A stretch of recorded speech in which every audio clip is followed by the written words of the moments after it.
today we are going to meditate from John chapter 4. இந்த நாளிலும் நாம் யோவான் சுவிசேஷத்திலிருந்து 4ஆம் அதிகாரத்திலிருந்து நாம் தியானிக்க போகிறோம். And we are going to see the words of Jesus. இந்த நாளிலே நாம் இயேசு கிறிஸ்துவின் வார்த்தைகளை நாம் பார்க்க போகிறோம். And how he is presenting the gospel. அவர் எவ்விதமாய் சுவிசேஷத்தை அவர் பிரசங்கித்தார் என்று சொல்லி பார்க்க போகிறோம். And we learn from the life of Jesus. இந்த நாளிலே இயேசு கிறிஸ்துவினுடைய வாழ்க்கையிலிருந்து நாம் காரியங்களை கற்றுக்கொள்ள போகிறோம். In John chapter 4 verse 3 it says he left Judea and departed again into Galilee. யூதேயாவை விட்டு மறுபடியும் கலிலேயாவுக்கு போனார். So Jesus is leaving Judea. இயேசு கிறிஸ்து யூதேயாவை விட்டு போனார். And he is going into Galilee. அவர் கலிலேயாவுக்கு நேராக அவர் பிரயாணம் பண்ணி போனார். So if you look at the map of Israel, ஆகவே நீங்கள் இஸ்ரவேலினுடைய அந்த மேப்பை நீங்கள் பார்க்கும் பொழுது, so Judea is down south and then he has to go to Galilee. அவர் அங்கிருந்து அவர் கலிலேயாவுக்கு போக வேண்டியதா இருந்தது. And in between is the town called Samaria.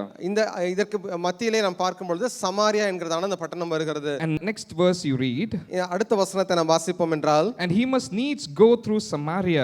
அவர் சமாரியா நாட்டின் வழியாய் போக வேண்டியதா இருந்தது. And you know why Jesus left Judea? இயேசு கிறிஸ்து ஏன் யூதேயாவை விட்டு போனார்? You read in verse 1, ஒன்றாம் வசனத்தை நாம் பார்க்கும்போது, when therefore the Lord knew how Pharisees had heard that Jesus made and baptized more disciples than John, he left Judea. ஒன்றாம் வசனத்திலே யோவானை பார்க்கிலும் இயேசு அநேகம் பேரை சீஷராக்கி ஞானஸ்நானம் கொடுக்கிறார் என்று பரிசேயர் கேள்விப்பட்டதாக கர்த்தர் அறிந்தபோது அவர் யூதேயாவை விட்டு போனார். And here it's a very different thing. How Jesus knew when to leave a place and when to go to a place. இயேசு கிறிஸ்துவுக்கு நன்றாய் தெரிந்திருந்தது எப்பொழுது ஒரு இடத்தை விட்டு போக வேண்டும், அவர் எங்கு செல்ல வேண்டும் என்று சொல்லி. And he is leaving and he didn't want to have a confrontation with Pharisee. அவர் அந்த இடத்திலே அவர் பரிசேயரோடு கூட அவர் தர்க்கம் பண்ண அவர் விரும்பவில்லை. And therefore even he was making more disciples in Judea. அவர் யூதேயாவிலே அதிகமான சீஷர்களை அவர் உடையவராக இருந்தார். But now he is leaving Judea. ஆனாலும் இப்பொழுது யூதேயாவை விட்டு அவர் கடந்து போனார். And he is going to Galilee. அவர் கலிலேயாவுக்கு போனார். And in between there is the place called Samaria. இதற்கு மத்தியிலே சமாரியா என்கிறதான ஒரு பட்டணம் வருகிறது. And it is a long journey. இது ஒரு நெடு தூர பிரயாணமாகும். Because they didn't have a car like what we have இந்த நாளிலே நாம் காரை உடையவர்களாக அந்த நாட்களிலே கிடையாது. So Jesus would have gone by walking or donkey, we do not know. இயேசு கிறிஸ்து அவர் நடந்தோ அல்லது கழுதையிலே பிரயாணம் பண்ணி போயிருக்க வேண்டும். Either words, no shock observer, so it is going to be really tired. அந்த இடத்திலே ஷாக் அப்சர்வர் இந்த நாட்களில் இருக்கிறது போலலாம் இருந்திருக்காது. ஆகவே அவர்கள் நிச்சயமாக களைப்படைந்திருப்பார். And the word of God describes it clearly in verse 6. ஆறாம் வசனத்திலே வேதம் தெளிவாக சொல்லுகிறது, now Jacob's well was there. அங்கே யாக்கோபுடைய கிணறு இருந்தது.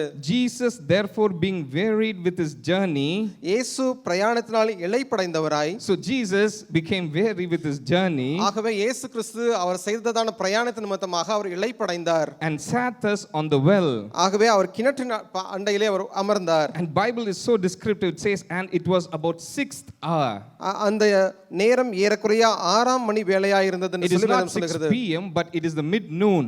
அது 6 மணி அல்ல, அது மத்தியான வேளையாக இருந்தது. So Jesus is traveling for a long time. ஆகவே இயேசு கிறிஸ்து அவர் நெடுதூரமாய் பிரயாணம் பண்ணி வந்தார். And he is now the place of Samaria. அவர் சமாரியா பட்டணத்திலே இப்பொழுது இருந்தார். And he was wearied. அந்த இயேசு கிறிஸ்து அவர் இளைப்படைந்தவராய் இருந்தார். So Jesus is tired. ஆக இயேசு கிறிஸ்து இளைப்படைந்து அவர் உட்கார்ந்தார். And now he is on the well.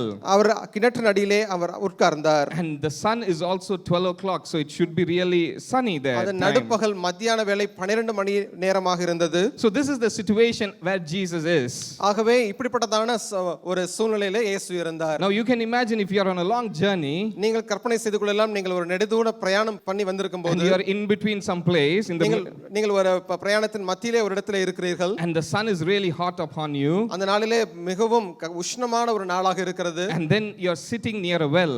நீங்கள் ஒரு கிணற்றின் அண்டையிலே நீங்கள் அமர்ந்திருக்கிறீர்கள். And in verse 7, 7ஆம் வசனத்திலே, it is at this situation there cometh a woman of Samaria to draw water. இந்த சூழ்நிலையிலே அங்கு சமாரியா பட்டணத்திலிருந்து ஒரு ஸ்திரீ தண்ணீர் மொள்ள அவள் வந்தாள். And Jesus saith unto her, give me to drink. இயேசு அவளை நோக்கி தாகத்துக்கு தா என்றார். So Jesus is now asking this woman, இயேசு கிறிஸ்து இப்பொழுது இந்த ஸ்திரீயை பார்த்து அவர் கேட்டார், give me to drink. எனக்கு தாகத்துக்கு தண்ணீர் தா. Now you can understand the situation how Jesus is. நீங்கள் இயேசு கிறிஸ்து இருந்தான சூழ்நிலையை நீங்கள் நன்றாய் அறிந்திருக்கிறீர்கள். It is really sunny. அது ஒரு உஷ்ணமான ஒரு வேளை. And Jesus is really tired. இயேசு கிறிஸ்துவும் இளைப்படைந்தவராய் இருந்தார். And it is at this point that he is asking this woman, give me water. இந்த வேளையில இயேசு கிறிஸ்து அந்த ஸ்திரீயை பார்த்து எனக்கு தாகத்துக்கு தா என்று சொல்லி கேட்டார். And we do know this story. நாம் யாவரும் இந்த சம்பவத்தை குறித்து அறிந்திருக்கிறோம். And in this incident, you know that women will say, you being a Jew, how come you are talking with me? ஆகவே இந்த சம்பவத்தில் நாம் பார்க்கும் பொழுது அவர் அந்த ஸ்திரீயானவள் இயேசுவை பார்த்து, நீர் யூதனாய் இருக்க சமாரிய ஸ்திரீயாகிய என்னிடத்திலே நீர் எப்படி தாகத்துக்கு தா என்று சொல்லி கேட்கிறீர் என்று சொல்லி கேட்கிறார். Historically, the Samaritans and the Jewish, they don't mingle with each other.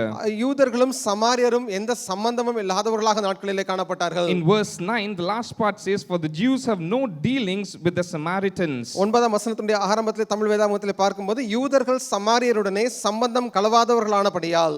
And now Jesus at verse 10, ஆகவே இயேசு கிறிஸ்து அவர் சொல்லுகிற 10ஆம் வசனத்திலே, if somebody we would have been there, we would have said, give me some water, it's okay, now I'm thirsty. நாம் யாராக அந்த இடத்துல இருந்திருந்தாலும் எனக்கு இப்பொழுது எனக்கு தயவு செஞ்சு கொஞ்சம் தாகத்துக்கு தண்ணீர் தா என்று சொல்லி நாம் கேட்டிருப்போம். But Jesus didn't miss the opportunity to serve. ஆனால் இயேசு கிறிஸ்து அவர் ஊழியம் செய்கிறதான அந்த தருணத்தை அவர் நழுவ விடாதவராய் இருந்தார். Even when he was weary. அவர் இளைப்படைந்தவராகவும் இருந்தார். And even when he says, verse 10 is what we are going to dwell upon. 10ஆம் வசனத்திலே நாம் பார்க்கும் பொழுது, if thou knewest the gift of God, நீ தேவனுடைய ஈவை அறிந்திருந்தால், and who it is that saith to thee, give me to drink, தாகத்துக்கு தா என்று உன்னிடத்தில் கேட்கிறவர் இன்னார் என்பதை நீ அறிந்திருந்தாய், thou would have asked of him and he would have given thee living water. நீயே அவரிடத்தில் கேட்டிருப்பாய், அவர் உனக்கு ஜீவ தண்ணீரை கொடுத்திருப்பார் என்றார். So in this sunny day, இந்த உஷ்ணமான வேளை நேரத்தில், and Jesus is saying, இயேசு கிறிஸ்து சொல்கிறார், if thou knewest the gift of God, நீ தேவனுடைய ஈவை அறிந்திருந்தாயானால். so there are two things that Jesus, when he is presenting the gospel, he expects the person to know. ஆகவே இயேசு கிறிஸ்து அவர் சுவிசேஷத்தை பிரசங்கித்த பொழுது அவர் இரண்டு காரியங்களை கேட்டதான ஜனங்கள் அறிந்து கொள்ள வேண்டும் என்று சொல்லி இயேசு கிறிஸ்து விரும்பினார். What is the first thing? If thou knowest the gift of God. முதலாவதாக நீ தேவனுடைய ஈவை அறிந்திருந்தாயானால். And the second, who it is that saith to thee. இரண்டாவதாக இதை உன்னிடத்திலே சொல்லுகிற நபரை நீ அறிந்திருந்தாயானால். So how Jesus is presenting the gospel to this woman? ஆகவே இயேசு கிறிஸ்து எவ்விதமாக இந்த ஸ்திரீயிடத்திலே ஒரு சுவிசேஷத்தை அவர் பிரசங்கித்தார். He is saying you need to know the gift of God. நீ தேவனுடைய ஈவை நீ நன்றாய் அறிந்து கொள்ள வேண்டும். And you have to know him. நீ அவரை அறிந்து கொள்ள வேண்டும் என்று சொல்லி சொன்னார். And then Jesus is saying what she has to do again, thou would have asked of him. ஆகவே இயேசு கிறிஸ்து அவள் என்ன செய்ய வேண்டும் என்று சொல்லியும் சொன்னார், நீ அவரிடத்திலே கேட்க வேண்டும். He would have given thee living water. அவர் உனக்கு ஜீவ தண்ணீரை கொடுத்திருப்பார். So there are three things that the woman has to do.